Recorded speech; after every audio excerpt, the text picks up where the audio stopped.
It is no surprise to say that Andrew Tate is a magnet for mostly, but not exclusively, adolescent males. This demographic is one of many deeply indoctrinated by our highly consumerist society, and Tate's immensely aspired to playboy persona embodies the male archetype that is dished out by Hollywood, the music industry, and gaming culture, just to name a few. Hence, his massive appeal. But it's not only that. Andrew Tate is an icon for a dislocated and frustrated male demographic because he does not bend the knee. He never backs down on what he stands for. This is absolutely crucial to comprehend.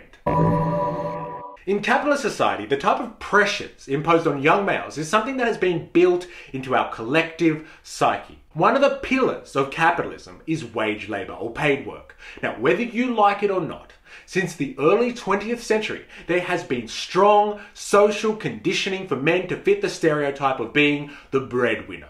They aren't expected to perform domestic duties, i.e. social production. No.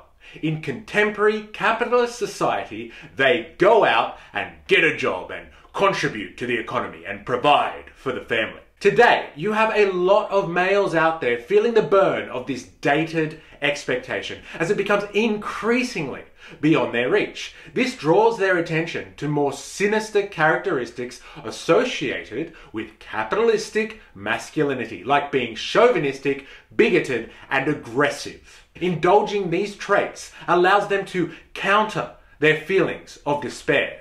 The strongman character that Tate provides ostensibly offers stability and confidence and reassures his followers that they will be able to forge their own path and stick to what they believe is true. This is validated, of course, by Tate's apparent modern-day success story, the classic self-made millionaire tale. Now, considering these conditions, Tate is an extremely effective influencer and is able to garnish a huge following. So whether you agree with what he's saying or not, it doesn't matter. It is the stance that he takes and upholds which is the most attractive thing. Men are drawn to his ranting and raving because they are either in love with it or they think it's entertaining. Now, women, or the women that I've talked to about Tate, find him disgusting and appalling. I don't know if there's a large section of the female population that actually enjoys his content. I think most are actually offended by it to some degree, and this reinforces his tough guy persona.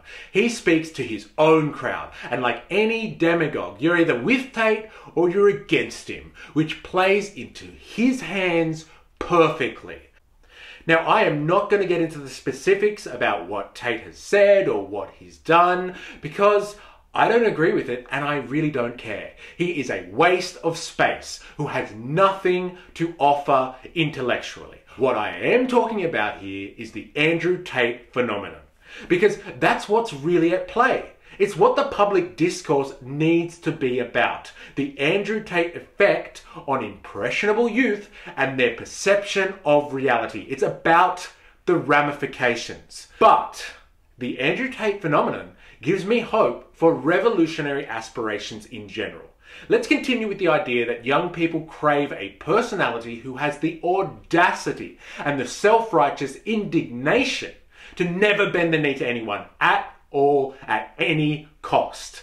This role model used to be filled by important leftist figures. Think of your Lenins or your Che Guevaras of the world. These people would fight capitalism and provide mass sections of the population an appropriate channel for their rage. Rage against the establishment, the system, and elites.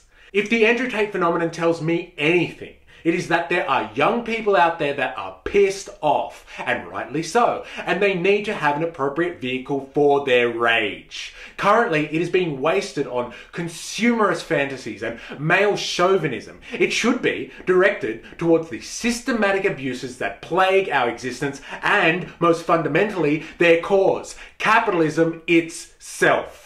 And so, Andrew Tate's followers, if it were cooler, could adopt an anti-capitalist worldview. This would be kind of ironic because it's the antithesis of what he stands for, but we could use the rage that he is able to prey on for something more meaningful. That is on us. There is nothing to come from simply complaining about Tate without addressing what has made the phenomenon possible in the first place: the social prejudices forged under capitalism. Our youth can be rallied to a cause. With the influence of someone like Andrew Tate, you would be able to mobilize large sections of the population to enact revolutionary change. Period.